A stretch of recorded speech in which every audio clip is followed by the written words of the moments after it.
یہ ہفتہ وار بائبل کا درسی واز Plainfield Christian Science Church Independent کی جانب سے ہے جو نیو جرسی امریکہ میں واقع ہے۔ مزید معلومات کے لیے آپ ہماری ویب سائٹ ملاحظہ کریں www.plainfieldcs.com۔ یہ سبق 25 اگست 2019 بروز اتوار ہفتہ کے اختتام پر آپ کے مطالعہ کی غرض سے تیار کیا گیا ہے۔ مضمون: عقل۔ سنہری متن: تیموتھیوس۔ کیونکہ خدا نے ہمیں دہشت کی روح نہیں بلکہ قدرت اور تربیت کی روح دی ہے۔ جوابی مطالعہ: یسایہ۔ خداوند جس نے تجھ کو پیدا کیا یوں فرماتا ہے کہ خوف نہ کر، کیونکہ میں نے تیرا فدیہ دیا ہے، میں نے تیرا نام لے کر تجھے بلایا ہے، تو میرا ہے۔ جب تو سیلاب میں سے گزرے تو میں تیرے ساتھ ہوں گا، اور جب تو ندیوں میں سے گزرے تو وہ تجھے نہ ڈبائیں گی۔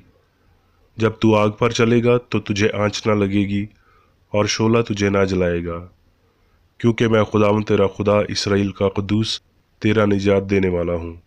چونکہ تو میری نگاہ میں بیش قیمت اور مکرم ٹھہرا، اور میں نے تجھ سے محبت رکھی۔ خوف نہ کھا، کیونکہ میں تیرے ساتھ ہوں۔ ہر ایک کو جو میرے نام سے کہلاتا ہے، اور جس کو میں نے اپنے جلال کے لیے خلق کیا، جسے میں نے پیدا کیا، ہاں جسے میں نے ہی بنایا۔ درسی واز بائبل میں سے زبور۔ صادق چلائے اور خداوند نے سنا اور ان کو ان کے سب دکھوں سے چھڑایا۔ خداوند اپنے بندوں کی جان کا فدیہ دیتا ہے، اور جو اس پر توکل کرتے ہیں ان میں سے کوئی مجرم نہ ٹھہرے گا۔ یرمیہ۔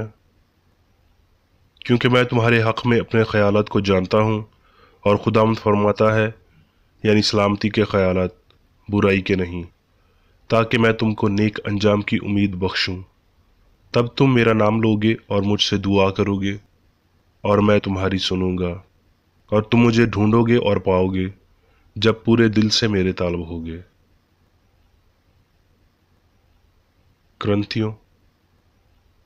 تم کسی ایسی آزمائش میں نہیں پڑے جو انسان کی برداشت سے باہر ہو، اور خدا سچا ہے، وہ تم کو تمہاری طاقت سے زیادہ آزمائش میں نہ پڑنے دے گا، بلکہ آزمائش کے ساتھ نکلنے کی راہ بھی پیدا کرے گا، تاکہ تم برداشت کر سکو۔ متی۔ اور یسوع تمام گلیل میں پھرتا رہا، اور اس کی شہرت تمام سوریہ میں پھیل گئی، اور لوگ سب بیماروں کو جو طرح طرح کی بیماریوں اور تکلیفوں میں گرفتار تھے، اور ان کو جن میں بدروہیں تھیں اور مرگی والوں اور مفلوجوں کو اس کے پاس لائے، اور اس نے ان کو اچھا کیا۔ لوکا۔ پھر وہ اسینیوں کے علاقے میں جا پہنچا۔ جب وہ کنارے پر اترا تو اس شہر کا ایک مرد اسے ملا جس میں بدروہیں تھیں، اور اس نے بڑی مدت سے کپڑے نہ پہنے تھے، اور وہ گھر میں نہیں بلکہ قبروں میں رہا کرتا تھا۔ وہ یسوع کو دیکھ کر چلایا اور اس کے آگے گر کر بلند آواز سے اسے کہنے لگا، اے یسوع، خدا تعالیٰ کے بیٹے، مجھے تجھ سے کیا کام؟ تیری منت کرتا ہوں کہ مجھے عذاب میں نہ ڈال۔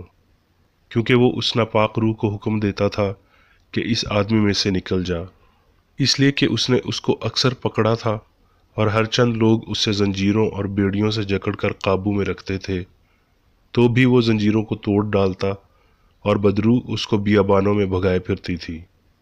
یسوع نے اس سے پوچھا، تیرا کیا نام ہے؟ اس نے کہا، لشکر، کیونکہ اس میں بہت سی بدروہیں تھیں۔ اور وہ اس کی منت کرنے لگی کہ ہمیں اتھاہ گھڑے میں جانے کا حکم نہ دے۔ وہاں پہاڑوں پر سوروں کا ایک بڑا غول چر رہا تھا۔ انہوں نے اس کی منت کی کہ ہمیں ان کے اندر جانے دے۔ اس نے انہیں جانے دیا، اور بدروہیں اس آدمی میں سے نکل کر سوروں کے اندر گئیں، اور غول کڑاڑے پر سے جھپٹ کر جھیل میں جا پڑا اور ڈوب مرا۔ لوگ اس ماجرے کے دیکھنے کو نکلے، اور یسوع کے پاس آ کر اس آدمی کو جس میں سے بدروہیں نکلی تھیں کپڑے پہنے اور ہوش میں یسوع کے پاؤں کے پاس بیٹھے پایا، اور ڈر گئے۔ متی۔ اور جب وہ بھیڑ کے پاس پہنچے تو ایک آدمی اس کے پاس آیا اور اس کے آگے گھٹنے ٹیک کر کہنے لگا، اے خداوند میرے بیٹے پر رحم کر، کیونکہ اس کو مرگی آتی ہے اور وہ بہت دکھ اٹھاتا ہے، اس لیے کہ اکثر آگ اور پانی میں گر پڑتا ہے۔ اور میں اس کو تیرے شاگردوں کے پاس لایا تھا مگر وہ اسے اچھا نہ کر سکے۔ یسوع نے جواب میں ان سے کہا، اے بے اعتقاد اور کج رو نسل، میں کب تک تمہارے ساتھ رہوں گا؟ کب تک تمہاری برداشت کروں گا؟ اسے یہاں میرے پاس لاؤ۔ یسوع نے اسے جھڑکا اور بدبو اس میں سے نکل گئی اور وہ لڑکا اسی گھڑی اچھا ہو گیا۔ تب شاگردوں نے یسوع کے پاس آ کر خلوت میں کہا، ہم اس کو کیوں نہ نکال سکے؟ اس نے ان سے کہا، اپنے ایمان کی کمی کے سبب، اور کیونکہ میں تم سے سچ کہتا ہوں کہ اگر تم میں رائی کے دانے کے برابر بھی ایمان ہوگا تو اس پہاڑ سے کہہ سکو گے کہ یہاں سے سرک کر وہاں چلا جا، اور وہ چلا جائے گا، اور کوئی بات تمہارے لیے ناممکن نہ ہوگی۔ لیکن یہ قسم دعا کے سوا اور کسی طرح نہیں نکل سکتی۔ یوحنا۔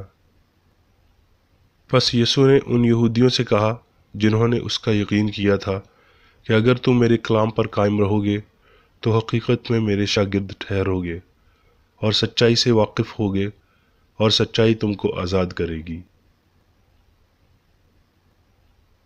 کرنتھیوں۔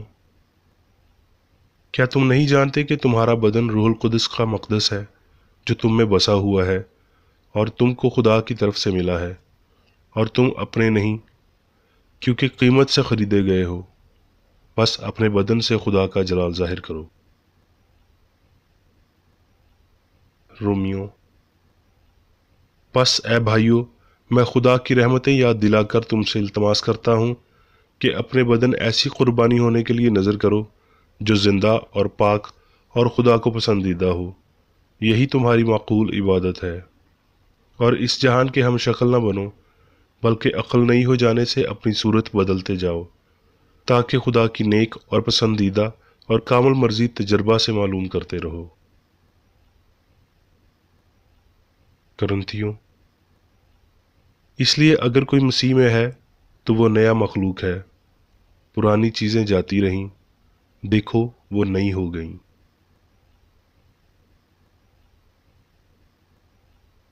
اب میں میری بیکر ایڈی کی تحریر کردہ کرسچن سائنس کی درسی کتاب سائنس اور صحت آیات کی کنجی کے ساتھ میں سے لی گئی تحریریں پڑھوں گا۔ سائنس اور صحت۔ عقل اپنی تمام تر اصلاحات پر برتر اور ان سب پر حکمرانی کرنے والی اپنے خود کے خیالات کے نظاموں کا ایک مرکزی شمس ہے، یعنی اپنی خود کی وسیع تخلیق کی روشنی اور زندگی، اور انسان الہی عقل کا معاون ہے۔ سوال: انسان کیا ہے؟ کلام ہمیں بتاتا ہے کہ انسان خدا کی صورت اور شبیہ پر بنایا گیا ہے۔ وہ خدا کا ایک مرکب خیال ہے جس میں تمام تر درست خیالات شامل ہیں۔ ایسی عمومی اصطلاح جو خدا کی صورت اور شبیہ کی عکاسی کرتی ہے، سائنس میں پائی جانے والی ہستی کی باخبر شناخت، جس میں انسان خدا یا عقل کی عکاسی ہے، اور اسی لیے وہ ابدی ہے، یعنی وہ جس کی خدا سے مختلف کوئی عقل نہیں ہے، وہ جس میں ایسی ایک بھی خاصیت نہیں جو خدا سے نہ لی گئی ہو، وہ جو خود سے اپنی کوئی زندگی، ذہانت اور نہ ہی کوئی تخلیقی قوت رکھتا ہے، مگر اس سب کی روحانی طور پر عکاسی کرتا ہے جو اس کے بنانے والے سے تعلق رکھتی ہے۔ سائنس واضح کرتی ہے کہ انسان عقل کے ماتحت ہے۔ شعور اس کے ساتھ ساتھ عمل بھی عقل کی حکمرانی میں ہے، خدا میں ہے، جو اس سب کا آغاز اور حکمران ہے جسے سائنس ظاہر کرتی ہے۔ غیر حقیقی سائنس کے علاوہ مادی فہم کی اپنی سلطنت ہے۔ ہم آہنگ عمل روح یعنی خدا کی طرف سے آگے بڑھتے ہیں۔ غیر ہم آہنگی میں کوئی اصول نہیں، اس کا عمل غلط ہے اور یہ انسان کے لیے مادے میں رہنا گمان کرتا ہے۔ غیر ہم آہنگی مادے کو ذہانت یا روح کی وجہ اور اس کے ساتھ ساتھ اثر بناتی ہے، یوں یہ عقل کو خدا سے الگ کرنے کی کوشش کرتی ہے۔